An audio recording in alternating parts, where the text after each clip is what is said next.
What's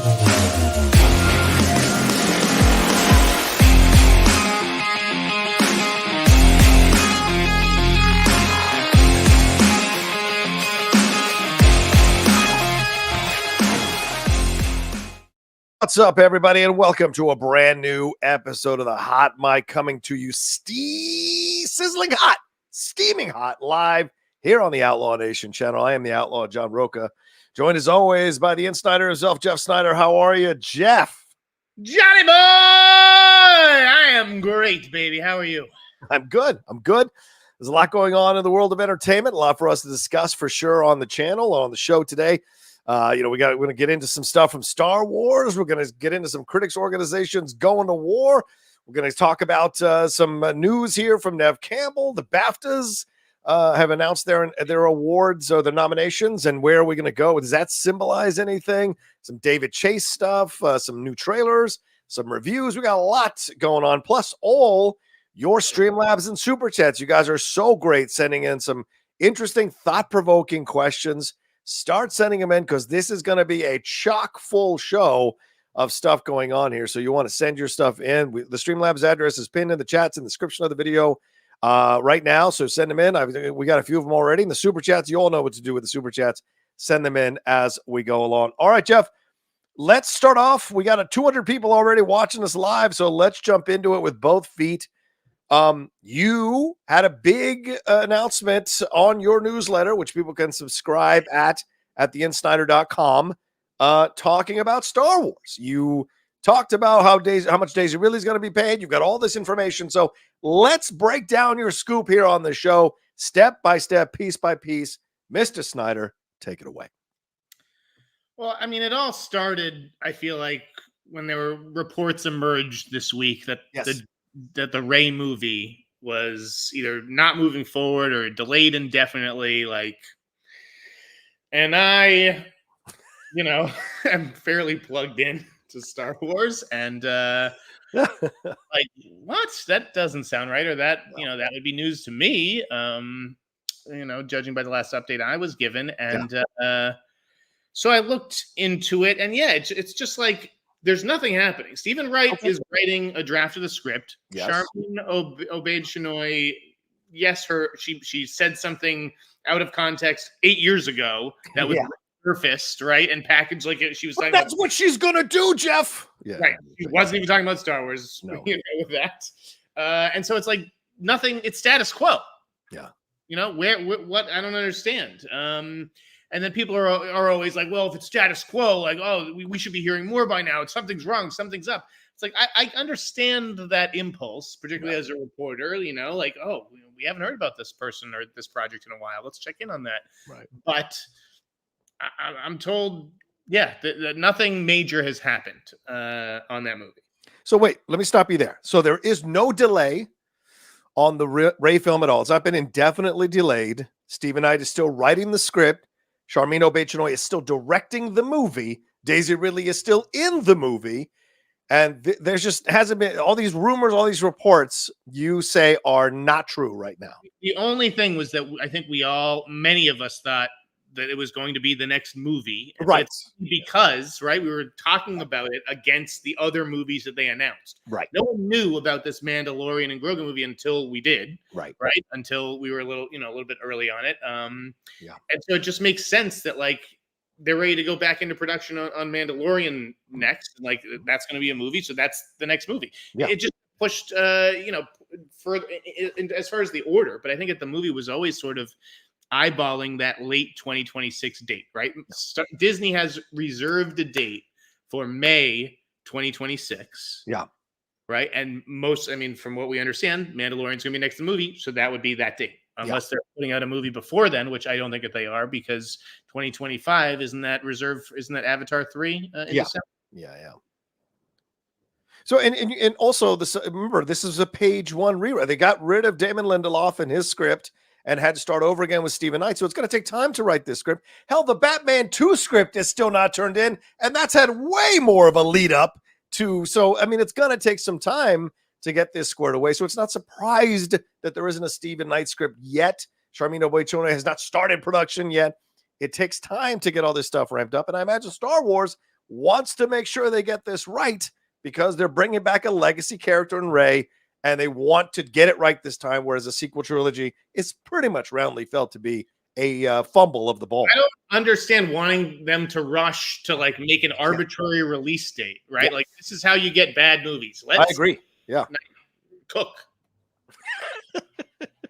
All right. So what else have you got, brother man? Okay. So, there's Mando in May 2026, most likely this Rey movie at the end of 2026. Right. Then they have the Filoni movie and the Mangold movie. Mm-hmm. And I think that most people thought that the Filoni movie was going to be after the Rey movie. But from what I understand, from what I gather, I think Filoni is going to be busy dealing with all the Star Wars, just like the whole universe. He still has to write season 2 of Ahsoka. So I have a feeling that Filoni's movie is going to be after Mangold's movie. So you can count on, if 2026 has 2 Star Wars movies, then you can count probably on Mangold in 2027 and Filoni in 2028. Wow. So that is what I understand that the current calendar to be. And there could be, other projects that sneak in here and there. I mean, so the other big part of it was the Sean Levy stuff. Yeah, right. Let's talk about that. Yeah, Sean Levy, we know, is developing his own Star Wars project, although no one really knows what that is. Right? Okay. We're going to keep it under wraps. Well, I'm told that project does have an element. I don't know if Rey is front and center in it, but Rey is a character in Sean Levy's movie. Don't worry, David O. Russell's not making a Star Wars movie. That's a whole other movie. I just misspoke. In Sean Levy's movie. Really? Now, is it Daisy Ridley's Rey or is it an older Rey? Right? We heard those rumors back in the day about maybe Helen Mirren being positioned as an older Rey. So I don't know if Sean Levy's movie, if A, Rey is the lead character, or B, if Rey is Daisy Ridley age, or if she's, she could be someone in her 40s or 50s, or someone who's 70 or 80 like Helen Mirren. Right. I don't know. So the tie in there is that, like, yes, Charmin is still on board. Yeah.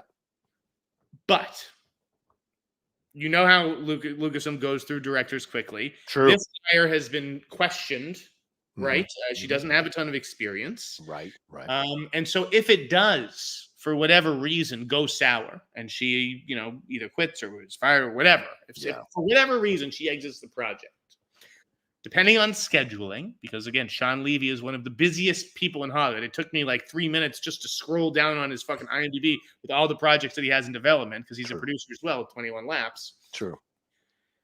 It's my understanding that Sean Levy could either slip in to direct that movie, or Sean Levy's movie sort of becomes the next movie, or maybe Sean Levy's movie could be folded into Charmin's movie. I don't know. But like, he's clearly interested in exploring Rey and that stuff. And so if the Rey movie suddenly needs a director, depending on scheduling, he may be the guy they turn to, since they're already in business with him. And he is going to be wrapping up Deadpool 3 relatively soon. I mean, that movie's coming out in a few months. Yeah. This makes my head hurt, because what you're telling me is there might be 2 competing Rey films. I'm not saying that Sean Levy's movie is a Rey movie. I'm saying it involves Rey. Yeah, okay, fair, fine. There's 2 competing films that might have Rey in them. How about that? One leading, one maybe a smaller part that she's playing in the franchise. Yeah, I mean, yes.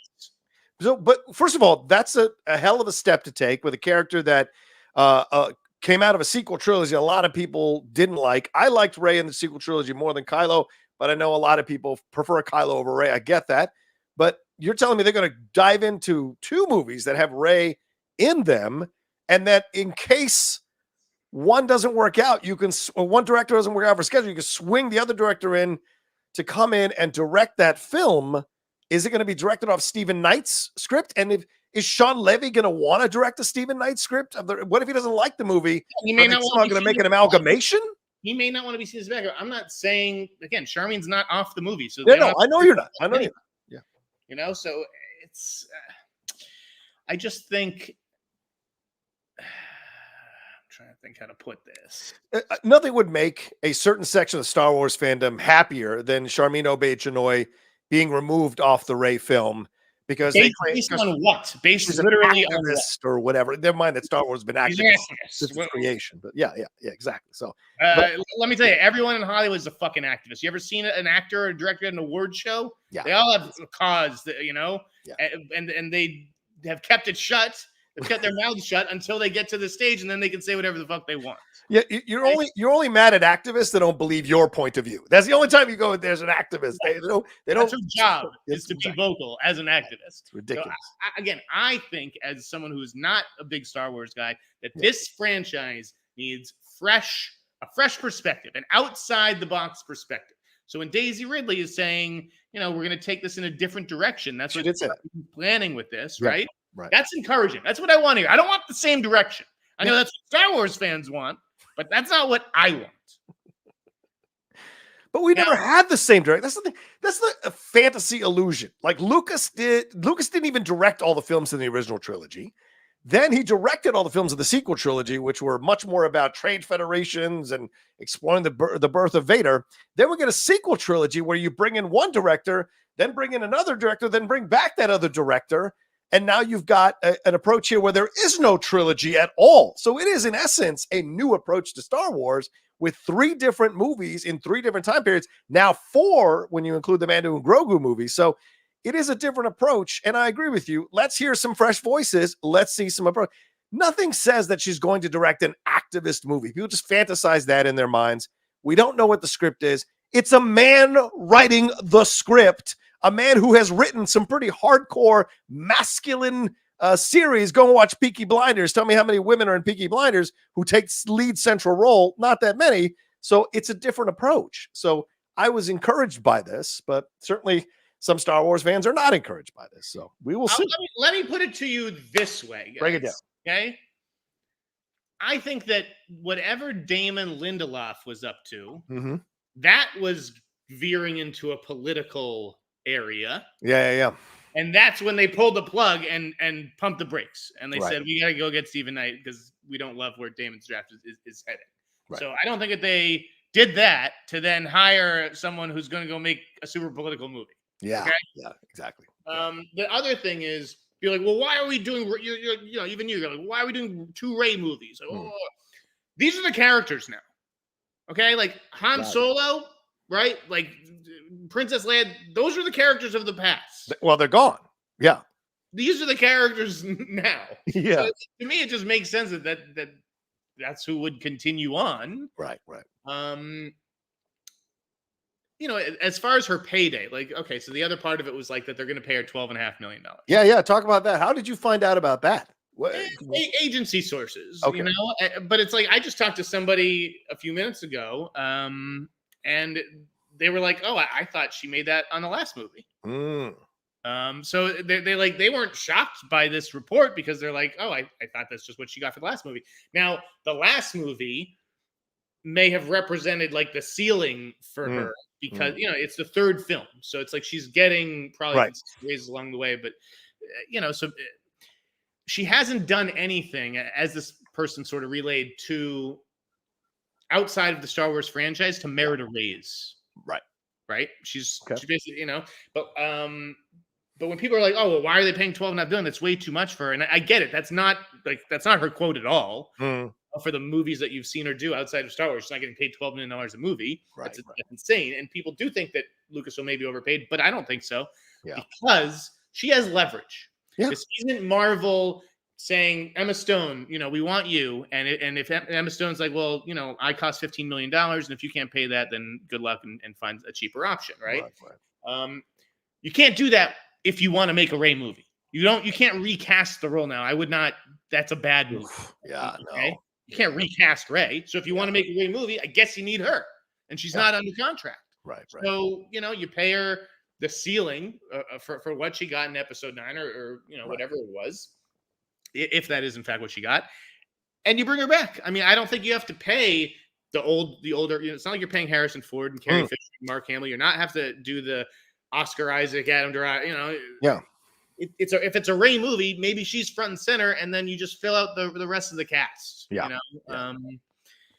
I just don't understand what people were expecting her to be paid for this film. Yeah, I think 12 and a half is more than fine for her to be in this movie because you want to tell this story, you want to bring her back. Daisy had a horrible experience in many ways making these movies, and the way she was treated by some of the fans, although she said the in-person fans were great because that's the truth. Everyone is, everyone's got their balls behind a keyboard, but in person, their balls shrink and. Oh my God, it's Daisy Ridley. I would never tell her the truth, and their balls liquefy and slide down their legs. That's the difference there in those situations. So no surprise that she had great experiences. I experienced it in the Schmodown. A lot of people talk shit about me in the Schmodown. Then they met me in person. We're the sweetest fucking motherfuckers on the planet. So it's just how it goes sometimes. So because you're a person there and you're a character on the Schmodown. That's the difference. And that's the difference, right? And so with Daisy, I think that's the same thing. So they had to pay her a certain amount. Plus, we've gone for plus Jeff, things have cost more higher all the time. Like houses are more expensive, cars are more expensive. Everything has a higher price tag on it now than it did before, even just a few years ago. So it's no surprise. I mean, look, Dak Prescott might be getting $60 million a year because they paid Daniel Jones $40 million. The Giants did, like morons. So you just kind of go where the market is. So 12 and a half, I think, is more than fine for Daisy to make for a movie like this because they're saving money. Oh, sorry. Yeah. I was just saying real quick, they're saving money. They're not paying Stephen Knight a shit ton of money. He doesn't have a lot of credits on in terms of film screenwriting. Sharmeen Obaid-Chinoy is just that inexperience. So you can save money on that end to float some of that more money towards Daisy, who is the attraction of the film. You want to see the Ray. She's the lead. It's not episode whatever. We're calling it the Ray movie. Exactly. So yeah, you got to have Ray and you got to pay Ray because if you don't and you lowball her or you say, listen, we only have $5 million, and Ray's and Daisy's like, but I made $12.5 million for the last movie or whatever, and she says, okay, well then I'm not coming back. Right, exactly. Yeah, and then you don't have a movie at all. So again, I don't understand what Star Wars fans have been freaking out about. I get that there was a divisive reaction to Rey, but I think what you're reacting to is not her or her casting or her performance. You're reacting to a story. You're reacting to the way that she's used in that story and the direction the story's going, which has really nothing to do with Daisy Ridley. Right. I thought she was damn good in those 3 movies. I think she's a fantastic actress. And I think she's like, I saw her in The Marsh King's Daughter. I thought she was good in that, and I'm looking forward to her movie that comes out at the end of the month. Sometimes I think about dying. I mean, they're not commercial movies. Like they're not the kinds of movies that do well at the box office or trend on social media and get you that raise. But I think that's what she has to do is just focus on doing good work. The same way Adam Driver was doing fucking Patterson and Jim Jarmusch movies and just focus on building a steady body of good work. And that way more and more top directors will want to work with you. Yeah. Remember Orlando Bloom? He came straight out of school to get the Legolas character. What has he done since the Lord of the Rings movies? Sometimes getting that success right off the bat can be a super intimidating situation for an actor, and how you choose your projects after that, where you're battling between, I want to be seen as a good actor and I also want to make money. Like those things of battle for it. People forget she's still a young person, a young actor. So she's still building her resume and her credentials and what have you. So it takes time. You don't want to end up, nothing against Orlando, but Orlando hasn't really been known for doing much. He was good in what was it, Le Mans or Gran Turismo. Good in Gran Turismo, but wasn't a big part of it. So it's just those situations where you kind of want to figure that out. So her coming back to this to maybe have some closure with the role, Kathleen wanting to focus on a female-led film. We'll see what happens. Could be a kick-ass film. Stephen Knight writes some really strong female characters in Peaky Blinders. So we'll see. Right. And like I wrote at the bottom of the story, it was kind of like, when you're an actor, and you hear Daisy Ridley's getting $12.5 million, doesn't that make you be like, call your agent and be like, hey, how come I can't get $12.5 million? Yeah. Maybe we should call Lucasfilm and see if, there's a door open for a return of something. Yeah. And just to clarify real quick, yes, you say Pirates of the Caribbean. How many of you were going to see Orlando Bloom in Pirates of the Caribbean? How many of you were going to see Johnny Depp or Keira Knightley? That's the difference. And Kingdom of Heaven, no one went to see that. So it's just like, these are the differences when you look at it. But I get it. You're right to point out Pirates of the Caribbean, but that's really a Johnny Depp franchise, not an Orlando Bloom franchise. So, all right. So what else Star Wars news-wise did you dump in this newsletter, man, that you can talk about? I mean, I think that was pretty much it. Okay. Yeah, I just think, I know that Lucasfilm is under a lot of pressure right now. Yeah. I think that's probably why they went with the Mandalorian and Grogu movie. It's a bit of a safer option, and it gives you a chance to sell merchandise. Like, right. What is the merch of the Rey movie? I don't know because I don't know what the Rey movie technically is, but yeah, I'm sure they want to sell more Baby Yoda plushies and shit. So, do you hear anything about like Andor or Skeleton Crew? People are wanting more information on any of this stuff. Do you hear anything about this at all? Or a Mandalorian season 4 that may be happening at some point down the road? Do you hear anything on this? I know that's the big question of whether the Mandalorian story will continue beyond this movie. I mean, it seems like other reports said that they were. I honestly have not asked that question, mainly because I just don't care. But I will, next time I huddle up, I will ask. Well, what's your impression though, as you hear all of this coming out of Star Wars? And let's end on this. Let's end this topic on this question. Like, what's your impression as you're hearing all of this news and all of this stuff coming down? Do you sense this is stability, or do you sense that it's still a little wobbly, trying to find their legs again as they go back to the theatrical market? I sense it's still a little wobbly. Okay. I think it's still. I think you're just constantly like second guessing yourself. In that position where it's like, is this the right way to go? Is this what fans want? Is this, I don't know that it's like a clear vision, but to be honest, I don't think any of these, I don't think that is possible. Okay. Like we'd like to believe that it is. Yeah. But Marvel has not been like that. I mean, maybe the movies were successful, so you didn't hear about as much turmoil, but now you're hearing about it all the fucking time. Right. And I'll tell you that something that hasn't really been reported yet, and I just heard vague whispers, but your DC's kind of a mess too. What? Yeah. The James Gunn DC verse you're saying you're already hearing is a bit of a mess? Yeah, I am. A little bit. A little bit. Can you billion projects to do up there, and it's like seemingly one guy with his hand in all of them. I mean, now you've got two hands. I mean, this isn't even like this is like Feige. This is more beyond Feige. Yeah. Feige started out slow. It was like I can name other people in Marvel. Yeah, it was like Iron Man, Hulk. Then we'll kind of allude to the Avengers, but we'll get to that a few films down the road. You're saying Gunn is already coming out with like 5-10 different, is already announcing all these films, and it's getting to be a bit much. Is that what you're maybe sensing? A little bit, yeah. I mean, I just don't know how you run a studio and direct a movie at the same time. You don't see Donna Langley directing movies. And I get that DC is not Universal Pictures, but like, yeah. And he won't stay off Twitter. But yeah, it's him and Peter up there, and I think they have a lot. They have their work cut out for them. Well, I wasn't going to bring this up, but since you mentioned the DC stuff, did you see the quote from Rachel Brosnahan this week that made some people get upset in the DC universe about Superman Legacy? Did you see any of this as she was being asked about it at the Emmys? Yes? No? Yes? No. Did I lose you? Okay. Well, she was asked about, like she said, I've really enjoyed the collaboration with James Gunn so far. Every single person involved in this production is such a perfect nerd for Superman. We all grew up watching the movie. Some of us were reading the comics. So I feel like it's made with so much love. And I think this Superman will have a sense of humor. We're excited to both put our spin on things and honor the material we love so much. This caused some people to get upset to say that they were taking shots at the Snyderverse Superman and that they were saying the humor of this all. She's pointing and saying everyone's a Superman nerd, essentially implying that people who made Man of Steel were not. I think people went a little crazy on this quote. Do you think it's a bunch of nothing, or do you think this is a coded message to these fans who didn't like Snyder's version of Superman and Man of Steel? What are your thoughts on that? Snyder fans are going to be perpetually aggrieved. Yes.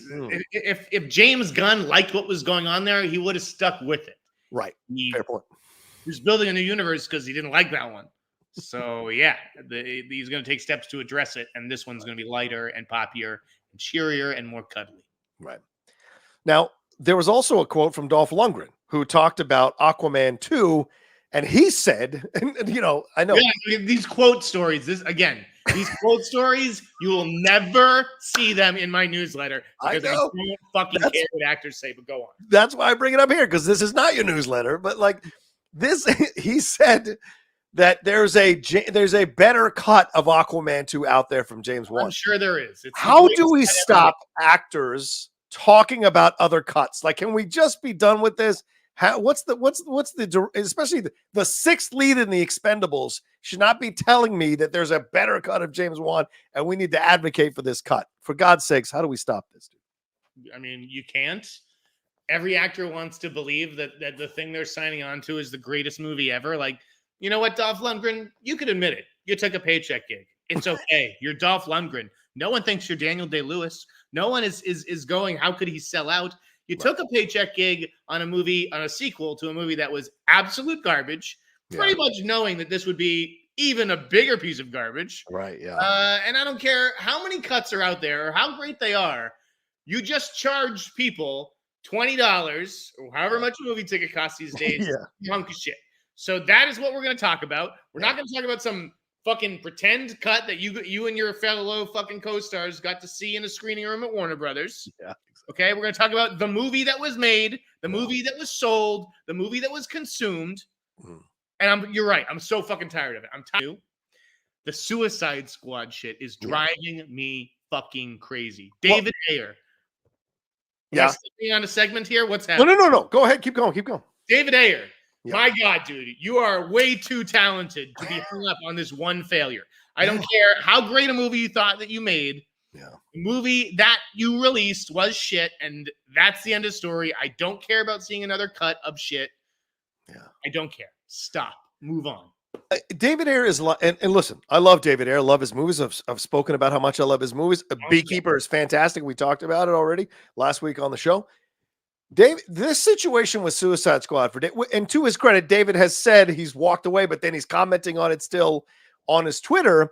This feels like that person, you know, regardless of gender, who gets into a bad relationship with a person, and then after they break up is constantly regretting the breakup, even though you know that person is bad for that person, and that person is better than the person they're missing. Like, they need to move on so they can find greener pastures. Stop dwelling on that toxic situation, that toxic person. It's over. It's done. Move on.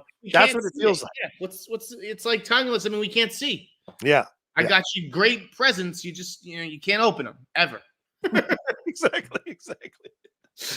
Anyway. All right. Well, let's take a quick break, man. We're at almost the 30-minute mark. We're getting it into some more stuff here on the other side. Keep your Streamlabs and Superchats coming in. We're definitely going to answer them a little bit later on in the show. Send them in.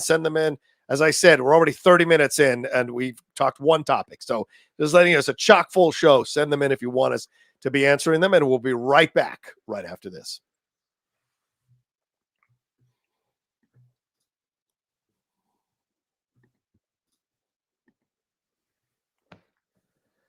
All right, Jeff, we've got almost 700 people watching us live right now. First of all, thank you very much. Second of all, please subscribe to the channel. Hit that like button. If you're watching later, leave a comment. If you're watching later and you want to send support, hit that super thanks button. Send in some financial support for the show and for the channel. But Jeff, more importantly, sign up to Jeff's newsletter. Tell people where they can sign up to your newsletter, brother. It's theinsnyder.com, and we've been killing it. And I've got so much crazy shit to report over the next few weeks, guys. Stories that'll make your eyes pop out of your fucking head. Okay, I broke a nose a few of them, and they're really good. I wish I hadn't called the studios on some of them, because then I would just rock and roll with them right now. But I gotta play a little bit of ball sometimes. There's nothing better than getting that excited text from Jeff Sneider going, "Listen up, dude. This is between us. This is what I know," and me having to guess what it is. It's always fun, and it's always worth it, because it's always an interesting piece of information.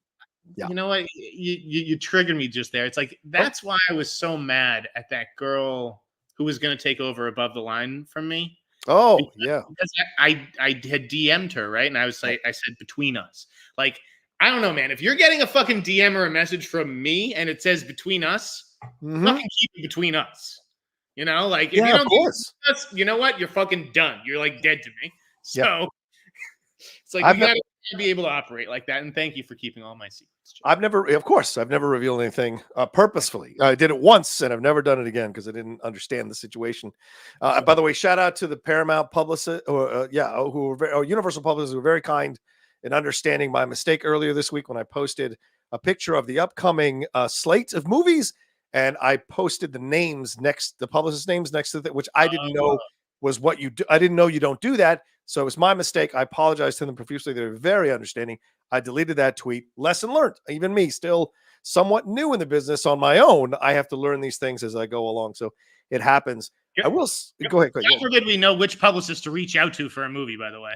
Well, I'm sure they don't want like 100 people, you know. Yes, you don't want fans being like, hey, can I come to the screening?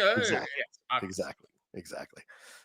One of the sources that I have here has DM'd me, Jeff, that and I don't know if you can speak on this and don't feel like you have to, but they're telling me that Marvel has met with Orlando Bloom for a role. Not sure what it was, though. So I may be eating my words about Orlando Bloom here in the Marvel universe as we go along. We'll see. But all right, let's get into a little bit of a tough conversation, Jeff. This is our second lead story. Go ahead. Yeah.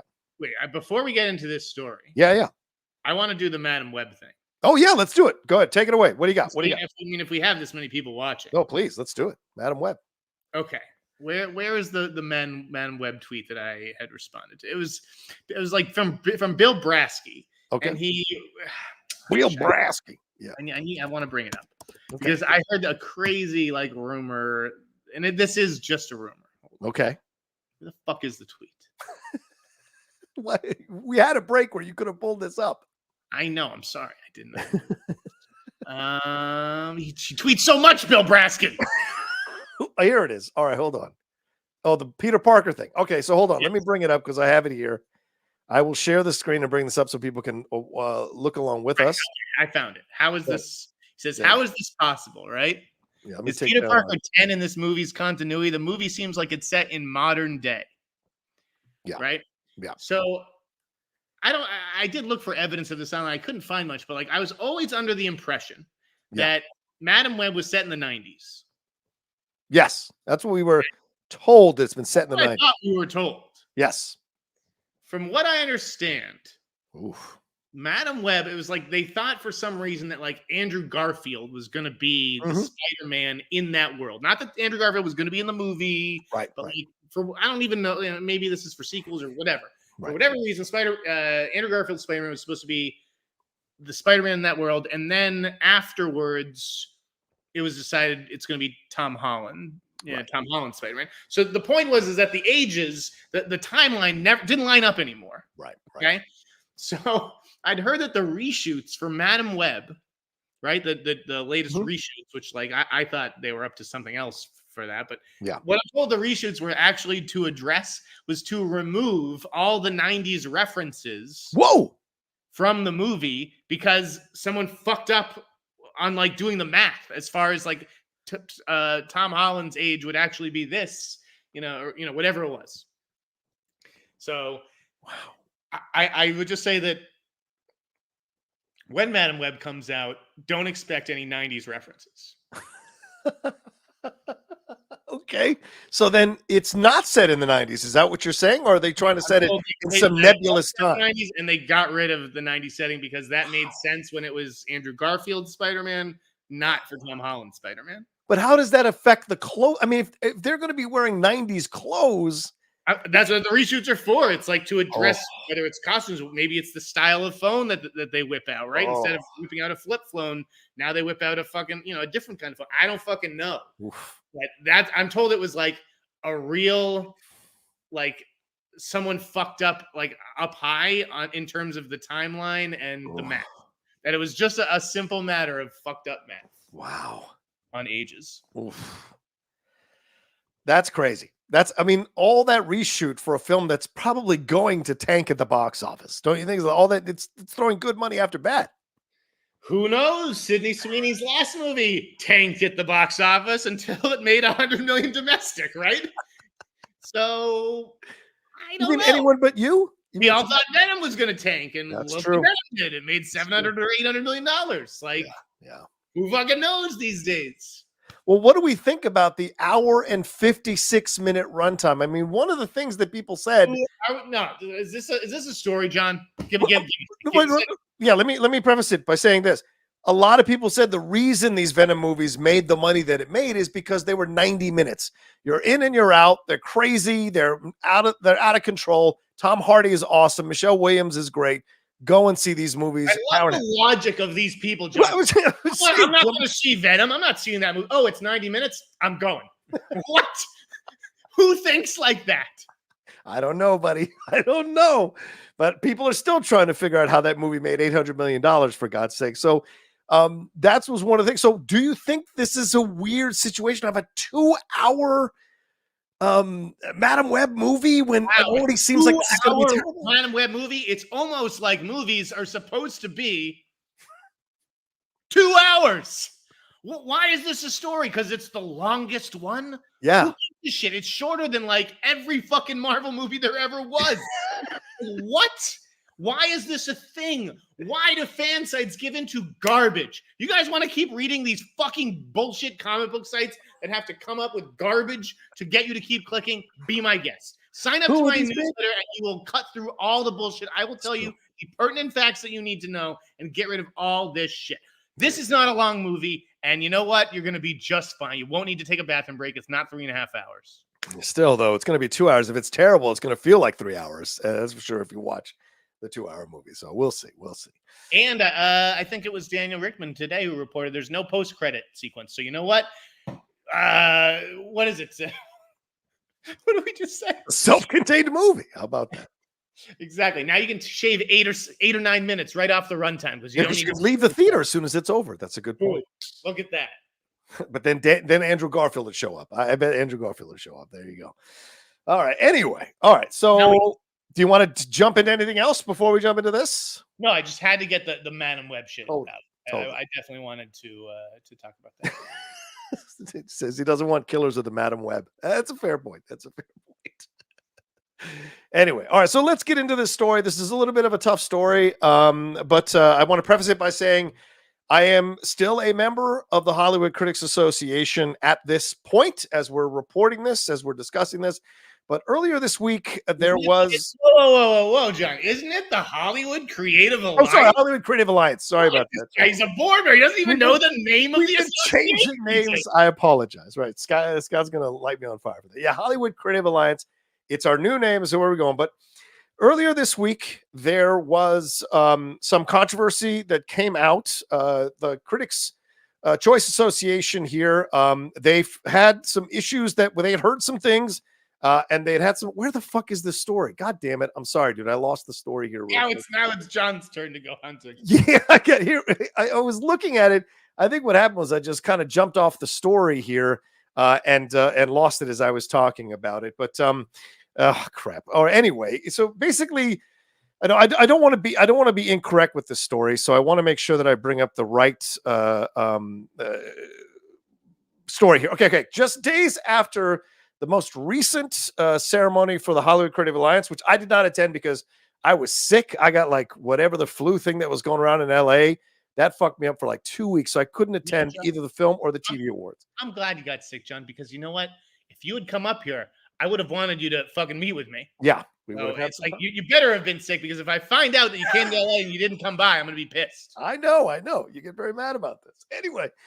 The Hollywood Reporter, and Scott Feinberg is reporting this, has learned that the board of the Critics Choice Association has notified their members that were also members of the HCA that they must now pick one or the other. And the reason is that they uncovered, quote, evidence that a representative of the HCA has improperly suggested to at least one studio, and we suspect more that it could influence Critics Choice Awards voting.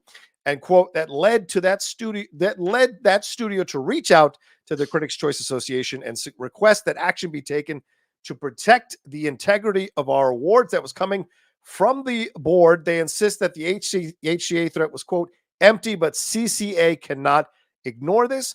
So, and this has been a battle between Critics Choice and the Los Angeles Film Los Angeles Film Critics Association that became the Hollywood Critics Association that became the Hollywood Creative Alliance.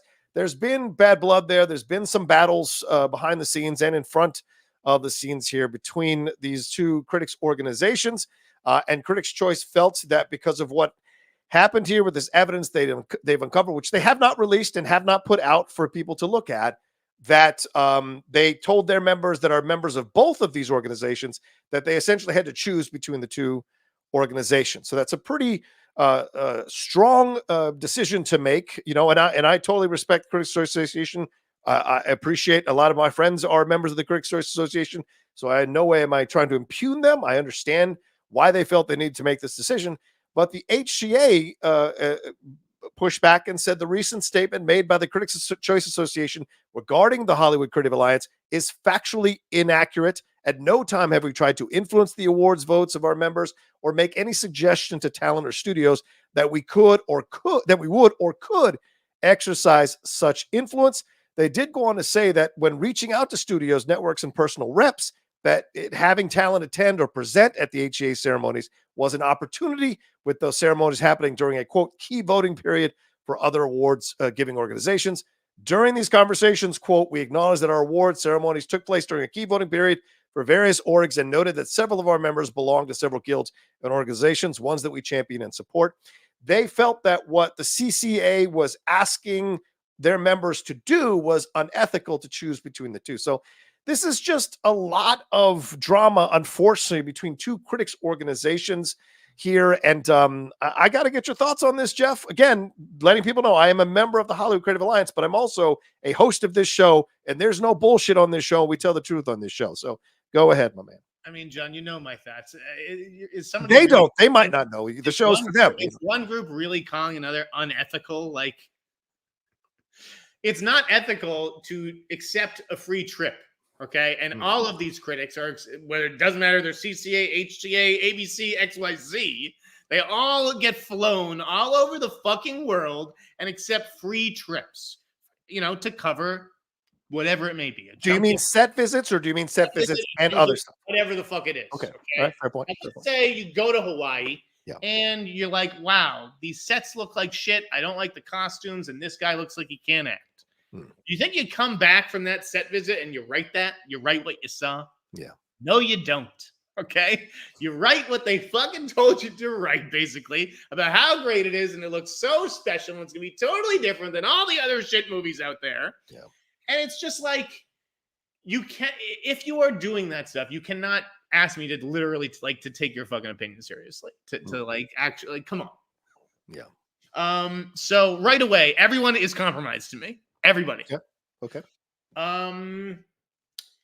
Do I think that you should be able to be in multiple organizations? Yes.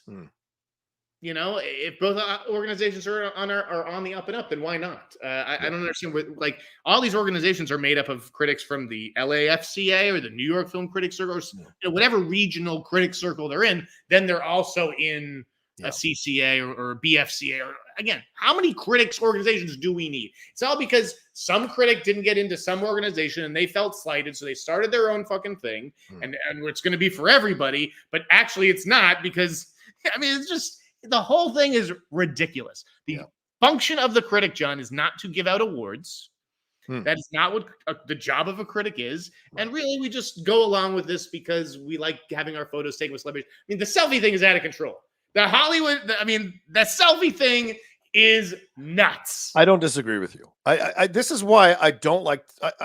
When I first went to a Critics' Choice Award years ago, as I said, I went with as Perry's plus one. I got to meet John Travolta. I got to meet a couple of celebrities, and I took pictures. But after that, I really didn't like the vibe and the feeling of going and taking photos with these stars, because you're supposed to analyze and critique their work. You're supposed to be unbiased in how you approach it. How can you be if you've had these kinds of interactions, these kind of questions? So to me, it just becomes muddy, I guess is what I would say. So when I see people, and it's usually the lower level critics who are just building themselves up, taking all these selfies with superstars or with stars because they want people to follow them and follow their work, to me, that has shades of unethical behavior to it, because you're essentially trying to build up yourself in a certain way that isn't necessarily authentic to being a critic. And so to me, that becomes a little muddy when you look at that kind of situation. And unfortunately, what was written about in Deadline by Baz Bamigboye, I hope I'm saying your name right, Baz. I apologize if I didn't. But he's speculated, or he talked about one of the critics, lower level critics, who made a bit of a complete ass of themselves at this event and at this ceremony at the Critics Choice Awards. And I'm hearing that was one of the impetus for doing this as well, that a Hollywood Creative Alliance person was at the Critics Choice Awards who was not a member of the Critics Choice Awards and was taking multiple bottles of liquor to their table, dropping it and causing problems and whatever, and doing it in front of some pretty powerful people. And that became something embarrassing for the Critics Choice. And so they felt that they had to make this decision along with that evidence. Now, I'm not saying that I know that for a fact. I'm saying that that's what's being reported here. It's unfortunate. I want to know, John, why when the LA Film Critics Group has its dinner and the NYFCC has its dinner, how come I don't see thousands of selfies? Yeah, you're right. 100%. 100%. I will even let the HCA off on this one. Okay. Yeah. This is the Critics' Choice. This is the Critics Selfie Awards problem. Yeah. Every single, these photographs, I don't even know why you'd want a photograph with these celebrities, because I'm telling you to a T, every single one looks like they are being held fucking hostage. Okay. No one is smiling. Everyone is just like, do they just sit at these tables for this miserable award show that means nothing? Okay. It has no impact on any award that these people actually give a shit about winning. Do they just sit there trying to enjoy their meal and like thousands of critics are streaming up to them? Hey, can I get a selfie? Hey, can I get a selfie? Hey, can I get a selfie? It's insane. Well, I can't agree with you that it means nothing, because you know me, I'm different in my point of view. What does it mean? Well, for me growing up, the Critics' Choice Awards was really important because it was critics that I was reading and critics that I was following. And so to hear what they think were the best pictures, what they think were the best actors, best directors, best cinematographers, best score, best song, all of that was important to me, because I was like, okay, I've got a blueprint. I can watch these movies. These are movies I maybe didn't give them a chance to, or I feel affirmed that the way I feel about a movie is validated by people who are incredibly intelligent about films. And so that's why I've always respected the Critics' Choice Association. And so I understand that point of view. But then you're right. When you see a lot of people taking selfies, and you're right, it's usually the people who are not at the top level of criticism who are out there taking selfies. You see the difference there, and you see them, and you wonder, well, why are you there? Are you there to take pictures, or are you there to honor and respect the organization? I think it's okay. That's a fair question to ask. Yeah. I'm not saying don't take any selfies. Right. When it's like you have a checklist of the nominees, it's a bad look. Yeah. And the whole point of criticism is that the reader has to be able to trust you. Right. So it's like if you're taking a picture with, I'm just going to throw out James McAvoy. You're taking a picture with James McAvoy on day one or on Thursday night of the award show. Yeah. Because he had movie X nominated. And then movie Z starring James McAvoy is released the next week. Yeah. Do you think you just go and eviscerate movie Z? I think that the interaction with James McAvoy and the fact that you want to see him at next year's show and get your picture, I think people take stuff off their fastball. Yeah. I think it literally changes the reviews that we get, the scores that these movies get. Yeah. Nothing anybody can say is going to get me to change my mind on that. That's just like kind of basic human psychology. I don't think you have to be Nicky Fink and lock yourself away in a tower and not see anybody or talk to anybody so you can better report on them objectively. But I don't know what I'm seeing out there. It's a disease. It's a disease is what it is. It's a weird transition time, right? Because clearly in the past, there were gatekeepers, mostly white, who, or if not all white, who restricted access to critics organizations to the people they knew, to the people they work with. And they were usually hiring white critics with occasional person like Elvis Mitchell coming through or Manola Dargis. But there weren't a lot of people who were allowed to be part of the process. These other critics organizations were started so that people of different color, people of different ethnicity, people of different genders, multiple genders, could come in and be part of the LGBTQ plus critics could come and be a part of the conversation. That was the general point. But unfortunately, what happens is sometimes once you open the door, people who are very much about themselves come through the door as critics and want to take these pictures and want to do all these kinds of, and again, not every selfie is a bad selfie. Like I know, I've taken plenty of selfies. Yeah, of course. Our friend Wendy Lee, she took a bunch of selfies at Critics Choice, but she did it before the ceremony started, not during the breaks, not during those times you're supposed to be leaving the actors alone. And I heard quite a few people went in during the breaks to take pictures with these actors during Critics Choice, which is not the way you're supposed to do it. So you see this kind of transition now that's going from the revered, respected critic that now the door is opening to more and more critics that are of the lower level in terms of following and in terms of status, who are taking advantage of these moments. And I think that's where we're losing this kind of respect factor, this kind of line. They're like animals in a zoo. Separation. Yeah. These animals can't say no. Yeah. Yeah. I mean, it's just no. I don't think that right, because if a celebrity says no, we don't know who they're saying no to, and then that person could go on their social media and complain about the celebrity, and it becomes a PR disaster that they don't want to deal with. So right. Exactly. To me, it's just a lack of self-awareness. But again, I feel like in the past, the HCA has admitted that there was some shady business. It was back in the day, didn't they? I can say that I have no recollection of them ever admitting that there was any shady stuff of vote. There were accusations, but I don't think Scott Menzel and I know I wouldn't be part cops to that, or just some irregularities, and that's why things were changed. Voting. I think there's been irregularities in all voting, to be honest with you. But okay, that's fair. Yeah. I just to do that and then to have literally a tie. Yeah. So they either got the exact same numbers of votes, or it was really close, and someone said, I really, it would be great if we could have a tie and get them both on stage, because it's just so close. There's only one or two members that prefer this person, the other person. That's what it felt like to an outside person. Yeah, and you can understand that. You know what? I totally acknowledge you may be correct that the vote totals were 100% the same. I wouldn't be part of an organization if I knew there was nefarious shit going on with the voting process, which is why I haven't resigned from HCA, because I want to see this evidence that the Critics' Choice has.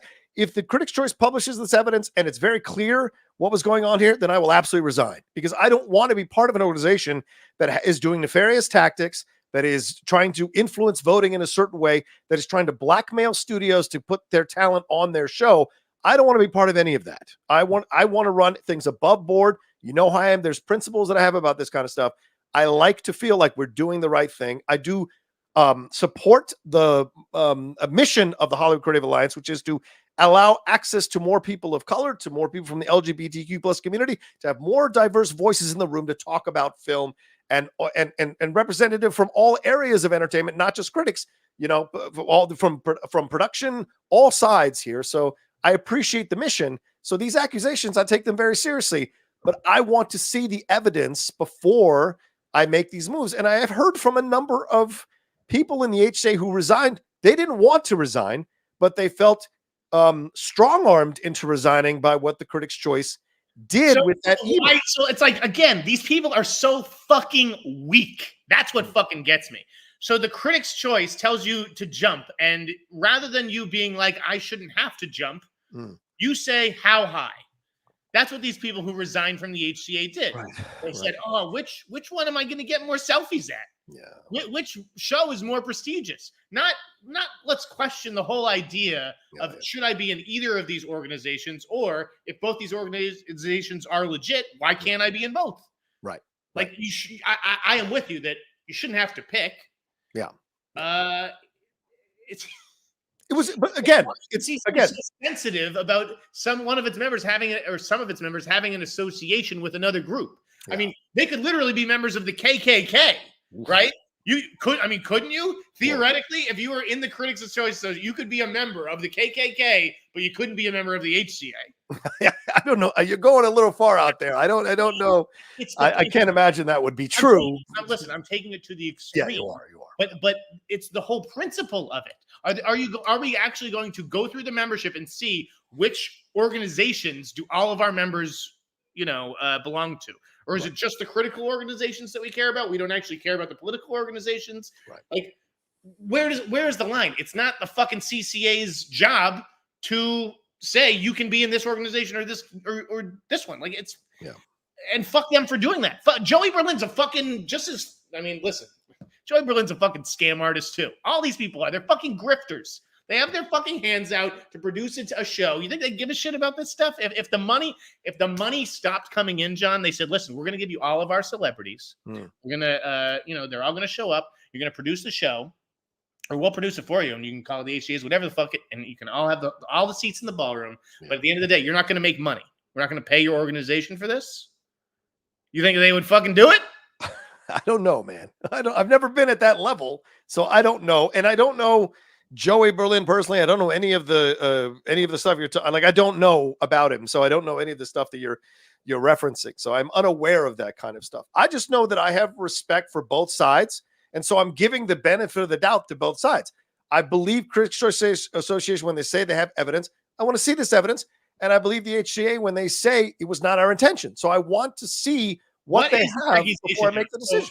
So I think that's only fair. And I also think, telling critics to leave one without presenting the evidence, I think is a bit of a misstep, if I'm going to be honest. I'm not trying to criticize. Fascist. It's like fucking, it's fascism, basically. Yeah. But let's talk about the actual accusation. So the CCA said that someone in the HCA, right? Yes. Was telling studios, I'm in the HCA, but I can influence the CCA vote. Yes. How could they do that? Are they sleeping with someone in the CCA so they could tell them to like, I don't understand. Like, yeah, it's a bit nebulous. It feels like maybe they were saying that this person was claiming that they could swing the votes in a certain way. And so if the votes went a certain way, it could influence Critics Choice Association members to vote a certain way, especially those who are both HCA and CCA, so they could affect the Critics Choice Awards votes down the road. And it's a bit nebulous because the timing of certain voting blocks, they did cross over, but can you really prove that one voted a certain way because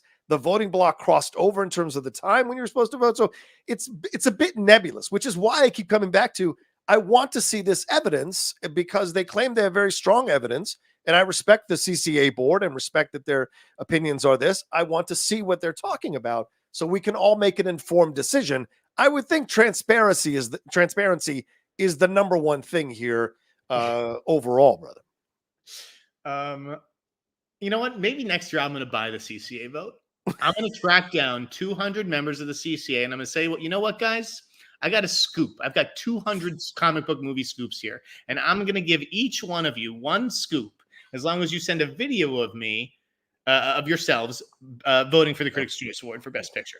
You're going to vote for what I tell you to. I wonder how many critics would make that deal just to get a little bit more views on their channels. Yeah. Well, maybe. And at the end of the day, as I said, I am a member of the Hollywood Creative Alliance. I'm not a member of the Critics' Choice Association. I hope to be a member of the Critics' Choice Association down the road because I do think that is a prestigious body to be a part of. But I'm also want to be fair in how I approach this story and where I'm coming from in all of this. And I'm staying open-minded on both sides to see what the actual story is. I've seen people, there's a Reddit thread where people are trying to out critics that are members of both organizations. What a completely useless waste of time to do that kind of stuff. You're some kind of student. What do they call those people who try to solve the mysteries? You're some kind of citizen detective. Amateur sleuth. You're an amateur sleuth. You're an amateur sleuth who's going to break the story. And it's like, it's just so ridiculous. Because at the end of the day, I don't think people care that much. People go watch award shows to enjoy them, to have fun, to watch celebrities talk. But I don't think they're going, oh my God, this is unethical or any of that kind of stuff. I think people inherently believe all award shows have a semblance of is filling out their ballot going, what won the Critics' Choice Award? Not one moviegoer is saying, honey, what should we watch tonight? Well, what won the Critics' Choice Award this year? We should watch that. No one is saying that. I'm sorry. All these award shows are irrelevant. There's one that matters, and I don't give a fuck about the rest. That's the truth. That is your point of view. I don't agree with you, but that is your point of view for sure. All right. Anything more we want to say about this? Anything more you want to cover on this? Definitely move on. Okay. Definitely sick of hearing about critics, unless it's fucking Tarantino's the movie critic. Yeah, I see a lot of people talking about Taylor Sheridan and other things here in the chat. So let's take a quick break because we're at the hour mark. We'll jump into some more stuff. We'll answer some of your Streamlabs and Super Chats. What's your out time, Jeff, today? Because we got a lot of Streamlabs super chats. How are you feeling? I'm fucking down to clown, baby. Let's do it. I love it. All right, let's take a quick break. We're back right after this.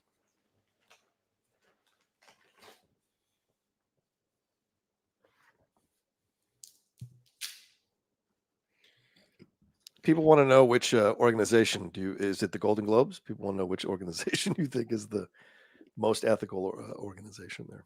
The most ethical? I mean, I respect the New York film critics and LA film critics circles because of how long they've been around. When we're getting into the fucking Boise, Idaho online film critics society, that's when I'm like, we've lost the plot. No offense to Boise, Idaho. I'm sure you all have some wonderful critics. We love Boise, Idaho. You do. A big fan of Boise. Show on the road up there. Our first show will be live in Boise. I love it. I will actually love it. Boys are back in town. Sharon Pollitt sent in a super sticker. Thank you, Sharon. Always appreciate the support you give to the Outlaw Nation on the numerous shows. You mean the world to me, Sharon. You really do. Wes Nelson says, hi, guys. What are the most criminally underrated TV shows in your opinion? My two are the J.K. Simmons series Counterpart and Andrew Koji's series Warrior. I guarantee you will love these shows. Yeah, I'm halfway through season 1 of Warrior. It is a little CW-ish, I'm not going to lie, although I'm enjoying it. But I've only seen a couple of episodes of Counterpart and liked it. I just didn't stay with it. Jeff, have you seen these? And what are your criminally underrated TV shows? I didn't watch Warrior. I think I tried Counterpart, like an episode. It wasn't really for me. I will tell you a criminally underrated show. It's not really underrated because it's pretty acclaimed, but not a lot of people have seen it. It's the only show that's ever gotten me laid.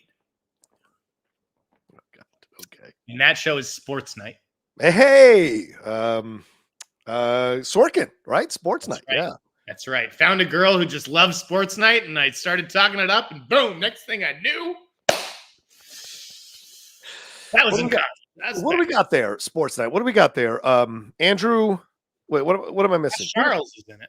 That's right. Josh Charles. That's what I was thinking. And Peter Krause? Yes. Who is the female anchor there with them? I forget who the female anchor is with them. Right. All right, there we go. All right, Steve Owens says, why don't they hire a female writer for Ray? I don't, I think they wanted to balance things out. You've got a Stephen Knight who writes strong women in his stuff, and you've got a female director, female lead, balance. What strong women has he written? The women in Peaky Blinders. The two women are pretty strong characters in Peaky Blinders, I would argue. Why don't they hire a female writer for Ray? Because they just decided to hire a good writer. I don't know. Is Stephen Wright not good enough for you? Does the dick between his legs throw the whole thing off? I don't know.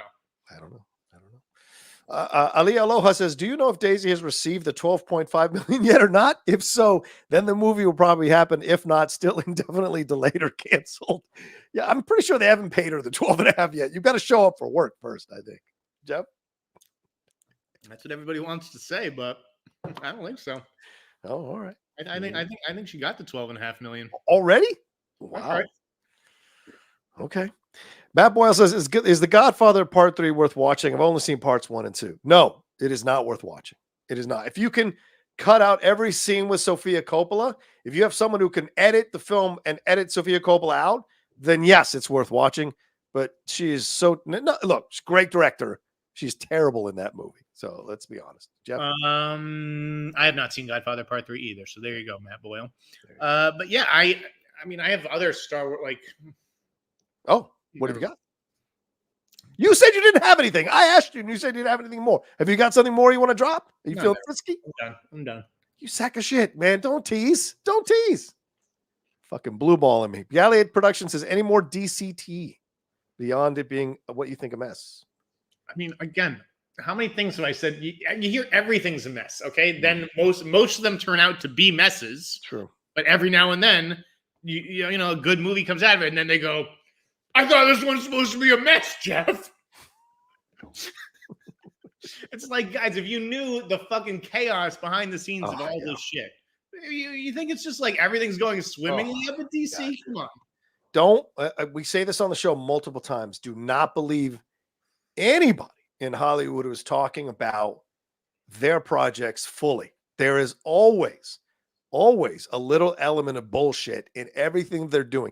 All those puff pieces you read about your favorite actors, your favorite directors, your favorite producers, your favorite creatives, there's PR people behind it trying to pump up the person and put out certain narratives about the person. Everybody I know has come from terrible situations to be a success. That's the easiest sell there is. Do you think that we pay these people as much as we do because it's easy?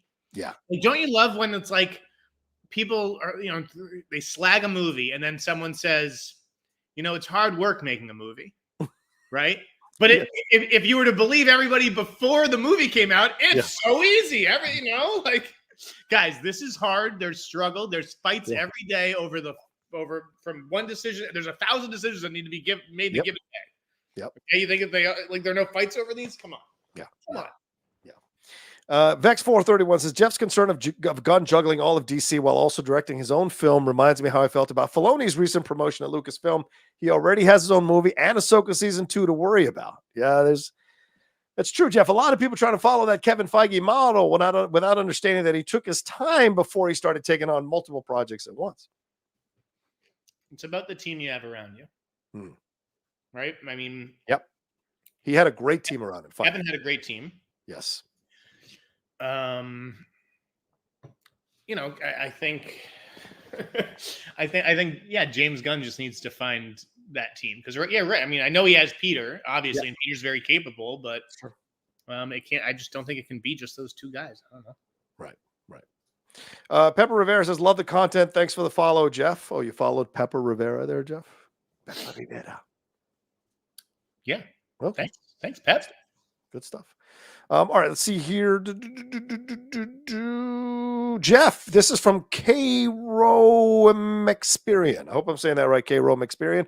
Hey, N. Sneider, I wrote an RHCP biopic based on scar tissue, and let me write this again. Hey, N. Sneider, I wrote a Red Hot Chili Peppers biopic based on scar tissue, and it was just announced that a film is in early development at Universal by Brian Grazer. Can you best define that term? Do they have writers? Is it possible for them to see my draft, or am I fucked? I mean, most likely you're fucked, bro. Yeah, they're going to hire like a big writer with credits and awards and shit like that. So, that's why you never want to adapt a book before you have the rights. I learned that lesson the hard way myself, and it was a way more obscure book than fucking Anthony Kiedis' best-selling memoir. It's a valuable lesson. Look at it that way. Yeah, I remember way back in the early days of when I was attempting at the Writers Guild, I fell in love with a writer called Andrew Vaucus. He writes incredible books. I love these books. And I tried to write an adaptation of it and then found out that all these people have rights.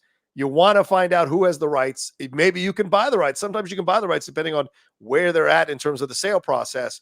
And then you can adapt. To waste your time adapting, hoping that it'll be taken without knowing who has the rights, I think is a exercise in futility if you're actually trying to sell it.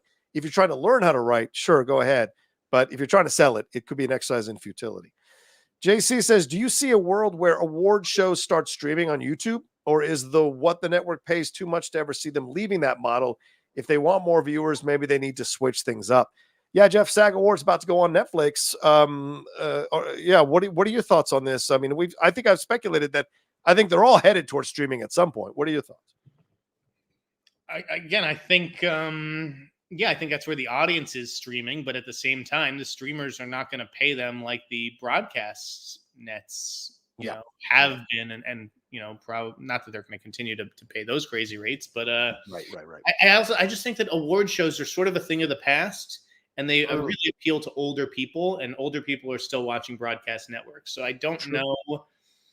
I mean, Netflix is one thing, but like, I don't really see the awards going to like Amazon or Apple. Yeah. But then again, it's all about money. So if one of these streamers wanted to like pay the producers through the nose, I don't know if the producers give a shit how many people watch, like as long as they're, raking in the bucks. Yeah, that's a good point. Yeah. JC says, do you see a world where, Billy G says, what's up guys? Big fan of the show. Red City on fire at the recommendation of Jeff after it was reported that Austin Butler signed on to star in it. Been almost a year since that was announced. And I wonder if there's been any updates on the project as yet. This is which project? Sorry, what? The City on Fire, the one that going to star Austin Butler. Oh, no. I mean, haven't heard anything. Huge fan of Don Winslow. I think that the next book in that trilogy, the last book comes out next year. Or maybe it's this year because it's January.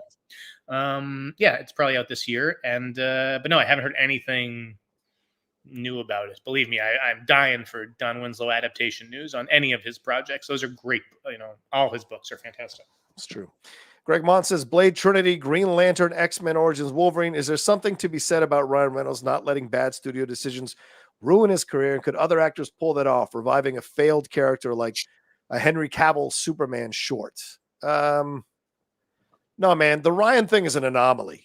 There's a reason it hasn't happened before and probably won't happen since. He's just one of these people that's an anomaly that has found his way tap dancing through minefields to come out the other side and make fun of the stuff that he had done before. I don't see that happening with anyone else. What do you think, Jeff? No, I don't see it happening. But I don't think it's even Ryan Reynolds so much as it is like the character. It's the way that the character was used that first time. Right. And then, we have a totally different take on him, right. The next time, I don't think, thanks. Yeah. Thank you for your question. Okay. Yes. Thanks for the question.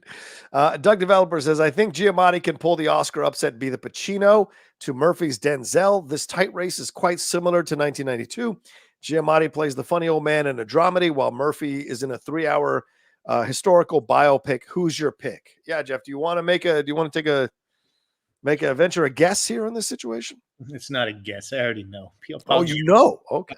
Paul Giamatti is going home with the Oscar. Come on. It seems to be trending in that direction. I certainly won't be upset about that if that happens. I think he's wonderful in The Holdovers. And it seems like it's going to be Oppenheimer Best Picture, Giamatti for Best Actor overall. So I agree with you, Jeff. And that's how I voted. So Jay Bling says, when it comes to the last Fast film, Jeff said they brought in another writer when the ones first hired couldn't crack it. Could it be Chris Morgan? No, probably not. I don't. I mean, I wonder if was Chris Morgan was brought in to do the Hobbs space sequel? Yes. I feel like that's because he's not going back to the main Fast. I don't know if there's something with him and Vin.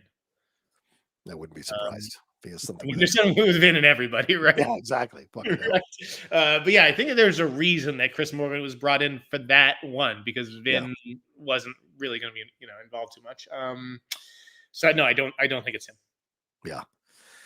Steve Owen said, "What are they doing with Finn? Do you know what they're doing with Finn? I mean, you still owe me a steak dinner if he shows up. So, do you know what they're doing with Finn? If he shows up in this Ray movie, then yes, I do owe you a steak dinner. But you're gonna end up owing me the steak dinner. I don't think. Listen, I'll leave the door open for a return down the line, but I don't think he's going to be in this movie. The fact that we've even gotten to the point where he could show up is farther than we were when we first started. So the fact that he could show up now becomes a possibility even more so. I'll tell you, when there's chum in the water, and the chum looks like $12.5 million. Hannah wants to know, when could we maybe see casting/filming for the Ray movie? Thank you. Also, have you heard anything on the Zelda movie? No. Yeah. Although I still think that there's an animated movie. You do? Okay. I do. Okay. I think from what I heard. Yeah. I heard that Dame Donna, who is my favorite, was pissed about that Sony project. Wow. About the live action Zelda announcement. Yeah. I heard she was pissed. Now, I don't know if it's because, she really wanted it and thought she was already, sort of in business with them and that kind of thing, or if it puts a damper on what they were planning with Zelda, if that's official, right? Right. I heard she's not a yeller. I heard she might have yelled. I respect those people who are not yelling. She yelled over the Zelda thing. Wow. But it's possible that Nintendo split those rights. Yeah. And just, we're going to do live action with Sony. But I still think something's cooking at Illumination. I do not. I mean, maybe there wasn't when I put that rumor out. Maybe there wasn't anything official when I first put it out there, which allowed Meledandri to deny it. But kind of love to get him on this podcast right now. I'd like to see him deny it. Get him on. If you're watching, come on in. I'll send you the link. Brandon says, I think the taste of fans is shifting away from Marvel, DC, and Disney remakes. I just think studios need to reach into a different area of content, reimagine older movies, or revive a genre that we haven't seen in a while. Yeah, Jeff, I've been feeling that way too. Like film goers are starting to maybe move away from the superhero film genre and are asking for different type of films to come back into theaters for them to watch.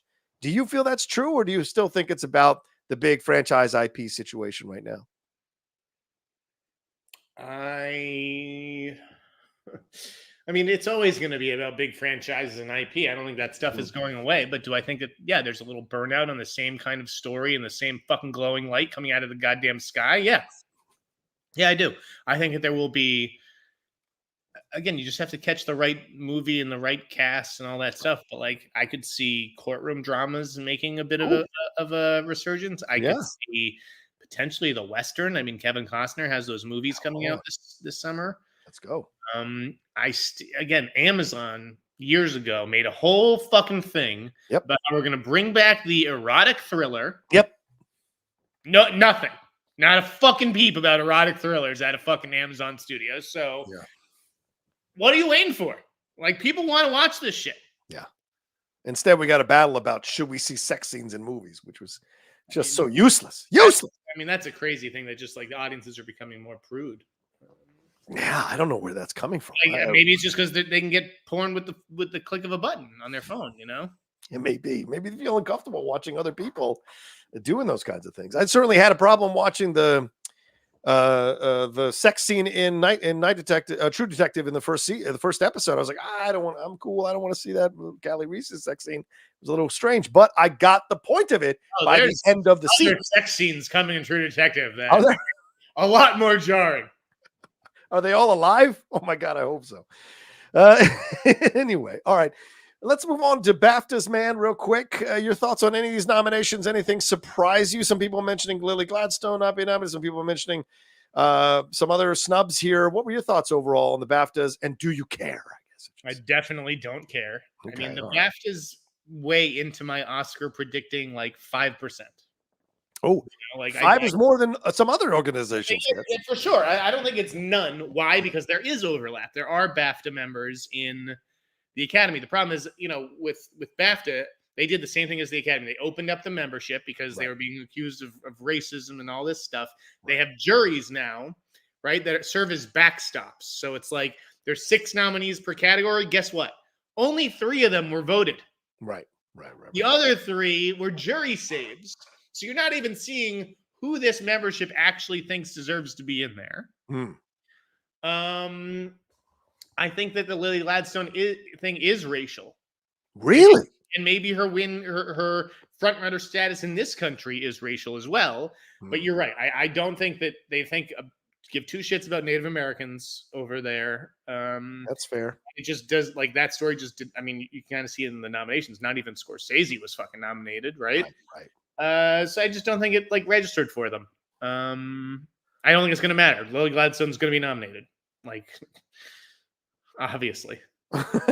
Yeah. I mean, yeah, because like, but another big shock was Andrew Scott, who is, you know, a UK actor. Yes, that's shocking because I did think like if he's going to get support from anywhere, it is going to be the BAFTA crowd, and they really do like that movie. Right? Yeah. Like, I think that's been very clear. Like, they are fans of All the Strangers. But I'll be honest. Go ahead. I didn't think he was that great. Wow. You said that about Andrew Scott. Yeah. You are now going to get killed by people. I thought he was fine. Okay. He's fine. Right. It's not a real, like, crying and yelling at the sky. It's a very kind of reserved and quiet and internal performance. Like, guy wrestling with stuff.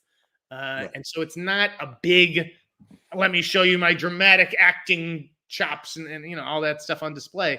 I'm not surprised that it was snubbed, and I don't think he's going to get in. Yeah. What about Anatomy of Fall making best film?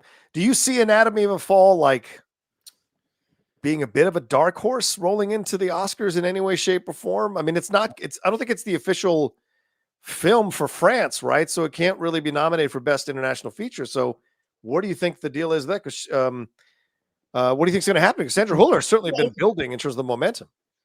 it'll crack the Best Picture field. It may crack the Best Actress race, but she's not going to win. Right.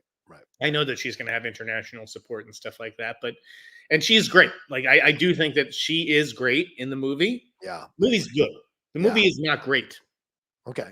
Did you think the movie was great? I enjoyed the movie for what it was in terms of the mystery of it all. I thought it was a damn good movie. Did I think it should have been 2.5 hours? No, but I think it was a good movie. It's a good movie. Yeah, I don't put it over Oppenheimer, though. It's not a great movie. Yeah, it's not a threat to win Best Picture whatsoever. But it's probably going to slip into the race. But she should be. Sorry. Go ahead, Jeff. Sorry. I definitely see it performing better than like Zone of Interest. I hope Sandra Hüller takes this and is like on the tip of everyone's lips for casting. Like Vicky Krieps had this with Phantom Thread and then hasn't really done much as an international actress. I would love to see Sandra Hüller starting to appear more and more in other stuff that's more mainstream or more because she is an interesting actress. Loved her in Zone of Interest. Loved her in Anatomy of a Fall. So I'm very much looking forward to that for sure. I wonder if she can do an American accent though. Well, not with that German accent. That's tough. That's one that's tough, dude. Yeah, that's a really tough situation. I know what I'm saying. Like, yeah, she is a very talented actress, but do I see her like blowing up stateside? No. All right. I don't know. Who was the one from Cold War, right? Joanna. Oh yeah. Like, another good actress and everything, but what are we gonna do with you here? That was a good movie too. Damn. Lee McHenry correcting me saying Andrew Scott is Irish, not British. Oh, my apologies. All right. So Scott being Irish, still, man, it's the same fucking landmass, isn't it? So I don't know. Call me crazy. The Ripley series coming, right? Yes. Yeah, I mean that could be like an Emmy thing for him, but I just didn't get the Oscar. Were you surprised by the Rosamund Pike nomination for Saltburn for supporting actress? Did that? No, I mean that's a British movie. Come on, fucking Jacob Elordi was nominated. Okay, Jacob Elordi was nominated. So the Brits just loved Saltburn and Emerald Fennell's vision of all that, but the pundits, the Oscar pundits, keep trying to sell me on that having a surge. Right. I don't think so. What about Annette Bening? Naiad not nominated at all. Jodie Foster, I don't think was nominated. So is Naiad dead in the water, brother? To use a term. Yeah. No, I refuse to believe it is. Okay. Do I think Annette Bening's a lock for a nomination? No, but Jodie Foster's getting in. Oh, he's okay. All right, fair point. Foster's getting in. Again, that's just not. It's like a Killers of the Flower Moon. It's like a very American kind of story and movie, and I just don't care.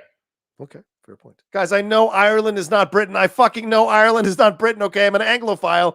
I know Ireland's not Britain. Calm it down in there. I get it.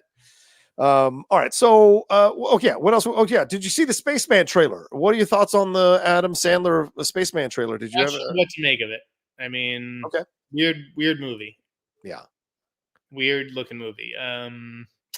Is it like we want to make this movie, but we need to make it with a big star and we're Netflix, so I guess the biggest star we have is Adam Sandler. Like, we'll see if he's interested. And I mean, I like Sandler in dramas like this, but it sounds weird. And you know what's weirder? What's that? I've heard that Project Hail Mary, right? That's the Andy Weir one. Yeah. I've heard it's like the same thing. And it's like also about an astronaut who has to like talk to a fucking alien spider. It's true.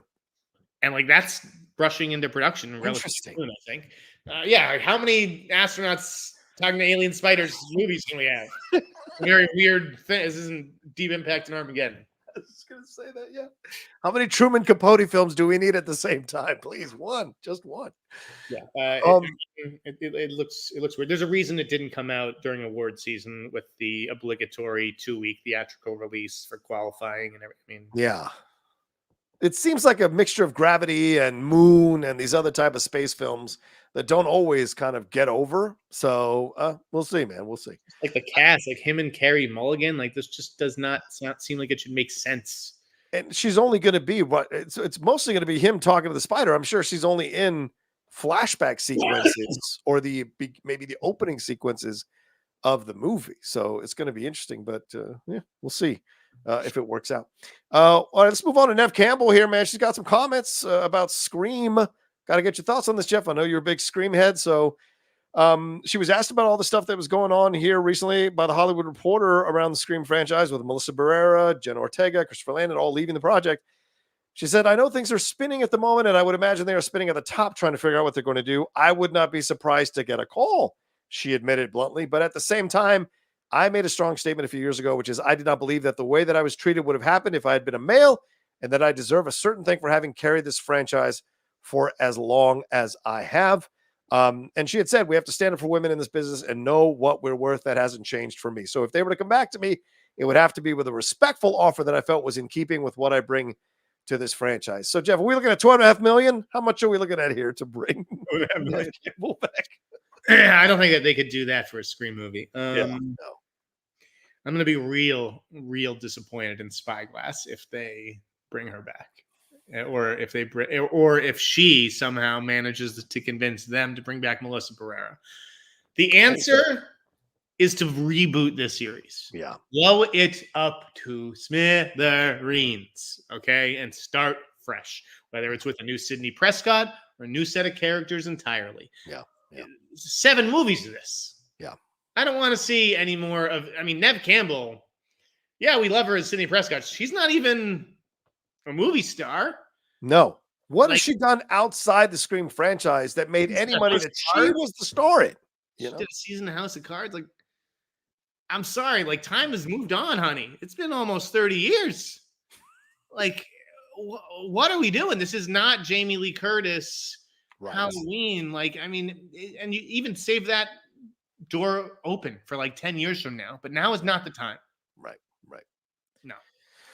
Yeah, 2 episodes of Twisted Metal, 25 episodes of House of Cards, but none of these are on theater. None of these are theatrical features. So if it wasn't for the Scream franchise, she would rarely be making any noise on screen theatrically. Certainly TV, of course, absolutely, but not theatrically. So demanding a shit ton of money, I think, is not the way to go. So I agree with you. I think they should absolutely move on from her, kill it completely, new town, new variation on the Scream look and character. Yes. Completely new. Young actors. You did it once, you can fucking do it again. There are plenty of young actors who would do it. Yeah. Give Ghostface a fucking makeover. Yeah, 100%. That's so dated. Ghostface is so dated. Tape, a different knife style, fucking anything. It's wild to me. But just go get new young stars. You go get Joe Keery off of Stranger Things and Fargo.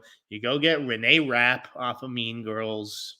What the fuck are we doing here? Oh, I didn't even think about Renee Rapp. She'd be a great addition to Scream. Totally. It is, and that's a strong female energy. As much as I may not like Mean Girls and maybe didn't 100% appreciate what they did with Renee George in that version of Mean Girls, you can't deny that Renee Rapp is a strong energy. So if you're going to restart a Scream franchise, you could do worse than starting with Renee Rapp coming out there and promoting it and being very strong about promoting that film. It's just a name that I threw out because I know as a reporter I'm supposed to know her name right now. I will invoke the pizza corollary on here. Which is okay. She could ring my doorbell right now with a pizza, and I would not be like, "Oh, Renee Rapp is delivering me a pizza." I would have no idea who she was. I'd be like, "You're way too attractive to be an Uber Eats person." All right. What about your it girl name? I don't know her. Fair enough. Get Caitlin Deaver in there. She'd be. Oh yeah, sure. Why not? A whole bunch of young people. Fucking that core 4. I know Perry loves him. I know people are saying I'm breaking Perry's heart. Perry and I have a philosophical difference regarding these Scream movies, which she put at, again, I'm going to repeat this. Yeah. She put it number 1 on her list this year. Of what? Scream 6 was Perry's number 1 movie of 2023. You know I love. That's nonsense. You know I love Scary Perry. We do not see eye to eye on this franchise. That's a brand move. That's a brand. That's like me putting a Western at number 1 every year. Come on. And if Barrera and Ortega are out, Get rid of these other two. Jasmine Savoy Brown and Mason Gooding. I am sorry. Get rid of them. Yeah, I don't disagree. If they could have let it, they would have let it. Yeah, I agree with you 100%. And again, nothing against Perry. I totally get it. Love Scream, so it's it's difference of opinion. Of course. Yeah, of course. All right, let's take one more break and then we'll jump into some more things, finish off these Streamlabs and Super Chats and get on out of here. We'll be right back right after that. Jeff, I might bring you back solo because I got to use this restroom. We're back right after this.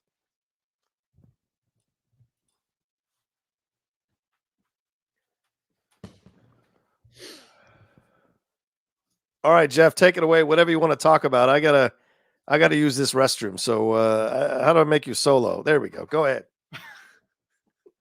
You are now under the control of the Sneider. Guys, I don't know, fucking tell me what you want to hear. It's your newsletter. Yeah, tonight's newsletter, theinsnider.com, by the way. I'm going to throw out, it's a bit of a thin rumor. I'm not going to tell you who it is, but I'm told that Blumhouse is courting two filmmakers in particular. These filmmakers could not be more opposite. I can't wait to tell you who their names are. I don't know if either of them are interested in making a Blumhouse movie or what Blum even wants them for, right? Normally you court someone for a specific project. I'm just told Jason wants to make a movie with these two people. And it's also like, what kind of movies does he want to make? Are they horror movies or, and I think this is very clear if you read interviews with Jason or know him a little bit like I do, having used to work for Blumhouse, he wants an Oscar. Jason Blum, forget Bradley Cooper, okay? You think Bradley Cooper wants an Oscar? Jason Blum wants an Oscar way more than Bradley Cooper. Now, one of these guys is the kind of guy who could maybe deliver an Oscar for Jason, but I also think it'd be interesting. I don't think Jason is looking at him for that kind of movie. Yeah. What else we got? All right, that's enough. That's enough out of you. Whew, thank you for letting me pee. Oh, God, I was going crazy. We've been recording for 6 hours straight. All right, so let's move on to our next thing here. What do you think of David Chase's comments here? David Chase had some comments about TV, saying that he can't make great TV nowadays. You got to dumb it down. What the fuck is he talking about, man? Can you explain to me? Succession, The Bear. What are we talking? I don't think those are great TV to me. So, I mean, listen, it's David Chase, right? So anything compared to David Chase is going to be inferior. I guess. Yeah, sure. I guess. The Sopranos is the greatest show ever. I don't agree, but okay. Go ahead. It's in top 5. It's in the top 5. It's in the top 5. No way am I saying. So if you're David Chase and you're watching all these shows, maybe to you it looks like garbage. I think that there's plenty of good television. I agree. But what I think David Chase is getting at here, and this is true of all the channels and the stations, the algorithm has us. Okay, the algorithm did not exist back in the day, which means David Chase could do whatever the fuck he wanted on The Sopranos. It's true. And HBO had to go along with it and write the check. Right. These days, you've got big tech running shit. Okay. They've all got the algorithms, and they can tell the second that you stop watching. Yeah. Or it's like a numbers game. It's like math. Whereas before, these people used to go by the gut, the creative gut, and their instincts. Now it's all fucking numbers, and this dictates that, and we got to have it's like Dexter Fletcher was saying about making Ghosted, right? That's a movie, not a TV show. But he's like, I got to have an explosion by the 30 seconds. Right. Yeah. The people don't just turn it on and then turn it off. And I got to have this by the 10-minute mark to retain this many viewers. It's like, it's a formula. It's an equation. And so that's what I think David Chase is getting. It's not pure anymore. Well, look, The Bear, Succession, this past season of Fargo, which you're going to talk about in a little bit, The Crown, For All Mankind. A lot of people love these shows, man. They're really fantastic shows that are around for people to enjoy. If you're just focusing on Ted Lasso, you could see, Beef was an incredibly well-written series, but maybe he means like long-form television, multiple seasons. Last of Us was a fantastic show for sure. Peaky Blinders has been a pretty incredible show. To be fair, back then they didn't have streaming services with multiple shows on there that people could enjoy from different perspectives and different points of views. Better Call Saul just wrapped up and people loved Better Call Saul. Some people put it above Breaking Bad, for God's sake. So I don't know if I agree with my man about his point of view on great shows currently. I think there's a lot of great shows on television. I'm with you. Yes, there is great television. Of course there is. But again, it's what he's talking about how it's made and how it's measured. Essentially. I think that's what he's getting at. And I think we can agree that it's not pure. It's just like in sports where like analytics have taken over the game instead of the eye test. Yeah. Scouts used to be like, oh, this guy's going to be a good hitter. How do I know? I'm not looking at numbers. I literally listen to the sound of the ball. It's the bat. Yeah. There's that way of doing it, and then there's the numbers way of doing it. And I think that you will probably find success both ways. Yeah. Equally. Well, we got about, I think we have like 10 minutes left, Jeff. So we got to hit 2 of these Streamlabs super chats. But let me get your thoughts real quick. Civil War, Alex Garland, Civil War's moved to April. Is this a good thing? Is this because they want to move it out of the voting times? They don't want to have any kind of drama. Are you okay with the move? What's your thoughts real quick? Was it, what do you mean voting times? Because we got an election coming up. Do they not want to have it closer to the election? They want to have it farther away from the election to avoid drama? We got a trailer like a month or 2 months ago. Like, right. I don't think this was supposed to be a November 2024 release. No, but moving it farther away from November, though, that might be a calculated decision. That's why I'm asking you about it. No, I don't think anyone's thinking of the election with regards to making release date decisions on that movie. Yeah. I think it's about what is best for the movie. Again, this is, as I understand it, I think A24's most expensive movie. Yeah.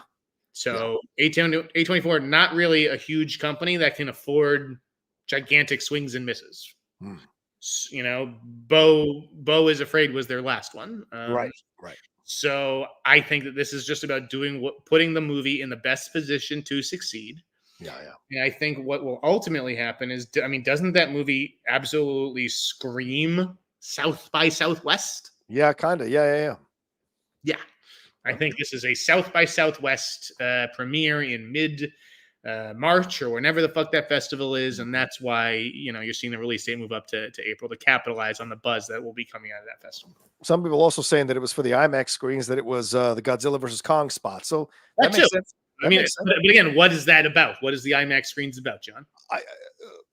Seeing it? Yeah, right. Money. But I don't see a lot of people going, I got to go see the Civil War for $28. I really don't see that happening, even though they're going to get the IMAX screens. I don't know. Yeah, you're right. I don't think it's a movie that you need to pay premium large format prices for. Even though it is Alex Garland. That's why they're doing it, is because that is how you get more money. Fair point. All right. Fargo season 5, quick review, overall thoughts, no spoilers. Hold on, we have breaking news here. Oh, what's going on? All right, it's not one of mine. Okay. Thank God. We have breaking news from Mr. Boris Kit, is it? Yes, Mr. Kit. Go ahead, yes. Union between Ryan Coogler and actor Michael B. Jordan. Ooh. A feature film project that has studio and streaming execs buzzing. It's untitled. Okay. I think it's supposed to be a genre film. Yes, it says a secret genre movie, but it says it's based on the original idea from Coogler, who will serve as lead producer. Interesting. So, okay. Well, but it does say it is to be the next movie from Coogler. Coogler wrote the script and will direct. Okay, so I just wasn't clear about that. I skipped it over. I like it. Over that line. So yeah, Ryan Coogler writing, directing, producing a secret genre movie with Michael B. Jordan set to star. That sounds interesting. Yeah, I'm down. Of course, they're pairing on Fruitvale Station, bore much fruit, and of course in Black Panther as well. So yeah, I'm down to see more of that. Somebody mentioned the Atlanta public schools cheating scandal. That may be what he's looking at. I don't know. A genre film could be anything.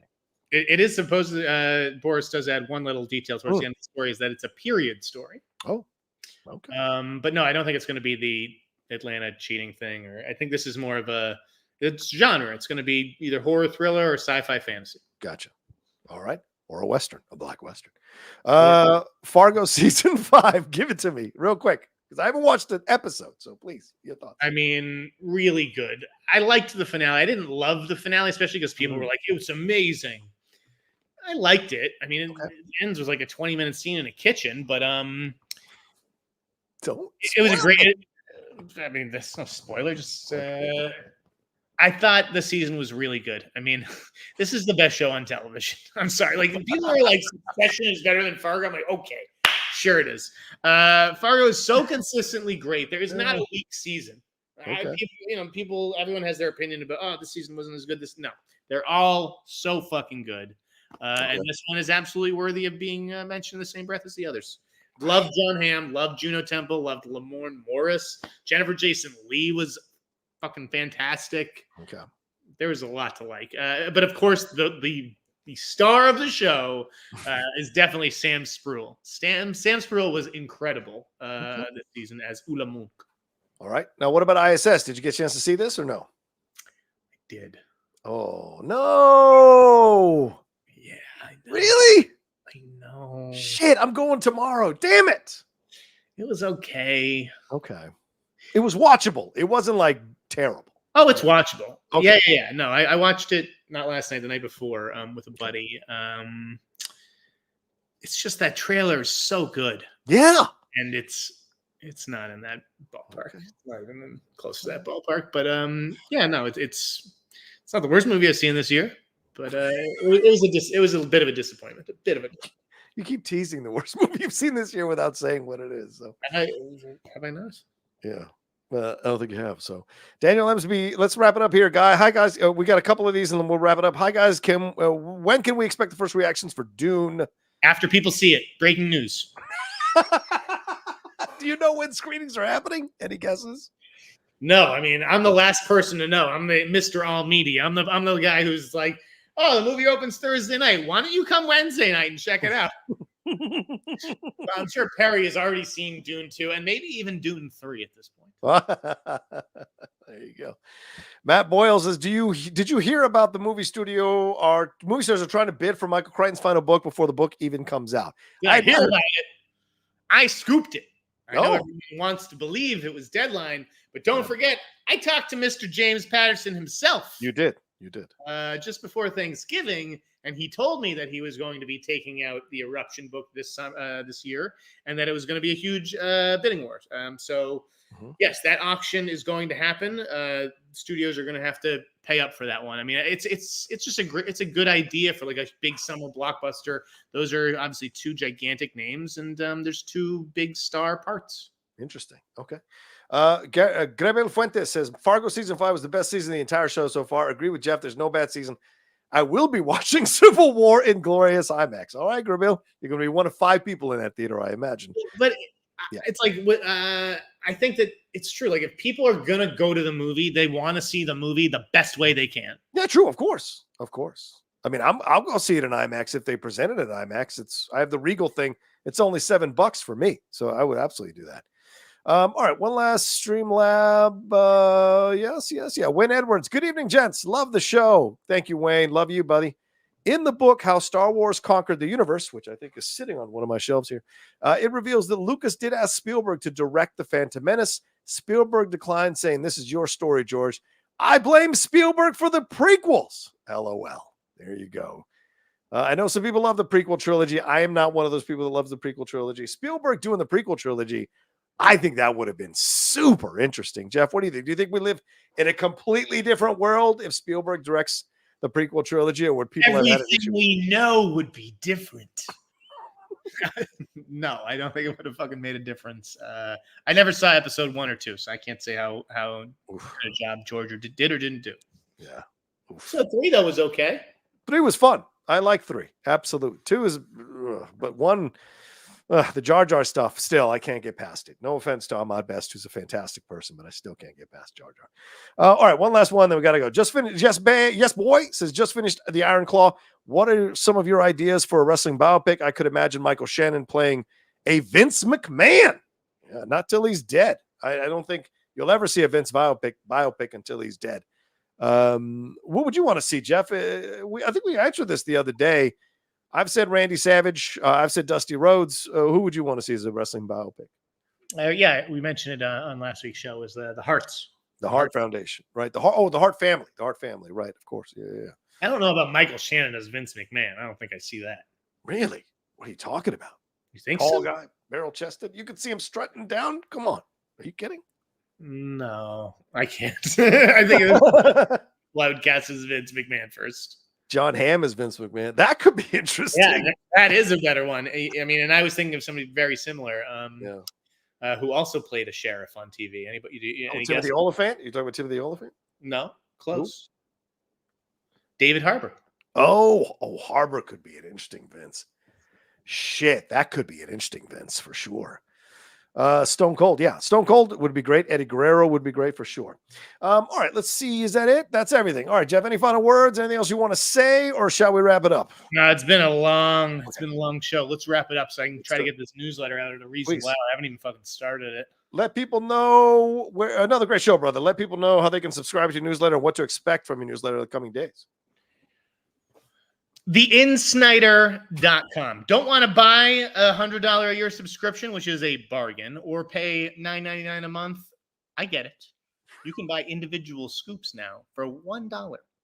$1. If there's just one scoop that you just absolutely have to read, you don't want to subscribe, do it on my buymeacoffee.com page. It's under the extras. There you go. And I will continue to sell scoops for $1 because it's interesting how many people don't want to get a subscription to something, but they'll keep buying. I used to do that with iTunes Music, John. I used to literally pay 99 cents or $1.29 per song I wanted to get until I got the $9.99 Apple subscription. I can download as many as I want. I was wasting so much money. Yep. It was insane. But anyways, before I let John have it, listen to me. I'm going to get real close to the mic here. I'm sorry I didn't use the microphone today. I forgot. I have big shit coming for this fucking newsletter, guys. I'm not lying to you. These are big fucking cool stories. So subscribe. He dropped that Star Wars story. He promised it, and he dropped it, and it was worth the wait. Listen to the man. I got this way bigger things. Way bigger. You go. Things are happening. People are helping. Yeah, we're starting to get into the meat of the season. You can feel it. January is slowly dissipating. February is coming. March is coming, and then bang, it's all summer season stuff. So definitely subscribe now so you can get all the news from Jeff and, of course, the stuff we talk about here on the show as well. Speaking of subscribing, please subscribe to the Outlaw Nation channel down below. Hit that subscribe button, hit that bell button. If you're watching later, leave a comment in the things. And don't forget that we are also a podcast. For the love of God, everything we talk about on the Hot Mic is in podcast form. So please remember to subscribe to the podcast so we can get us some sponsors for the podcast down the road. Geek Buddies, we just got HelloFresh and we just got BetterHelp. I'd like to have those sponsors for the Hot Mic as well. So go and subscribe. If the numbers go up, that is going to attract people to come and subscribe or sponsor the show. So help us do that, please. As for me, follow me at The Rocha Says on Twitter, Instagram, and TikTok, The Outlaw Nation on Twitch. Jeff, Jared Mayo, Patriots coach, are you happy? Sure. We love Gerard Mayo in Patriots Nation. I'm laughing because I'm imagining Kroll right now. Kroll went up to Sundance. He just followed Boris on the Michael B. Jordan story 7 minutes later. So I bet Kroll was on the story and had it like pre-written. And then he's at Sundance, and then that story breaks. And I bet I can just see him like being so pissed right now in the condo, being like, "This is why I never fucking go to Sundance. I come here, I lose stories." Standing in line with one, so we can't rain on Justin's parade this week. Good luck to the Lions this weekend, baby. Oh yeah, I want the Lions to win. I'm thinking a Lions Packers NFC Championship. I think the Packers are going to upset the 49ers, which will be crazy. We'll see what happens. And Texans might upset the Ravens. We'll see. All right, that's it. You guys are the best. We love you madly. Thanks for hanging out with us. Have a great weekend. Enjoy the movie, enjoy the sports, enjoy the football. And we'll talk to you next week with another brand new episode here of the Hot Mic. Peace. Thank you.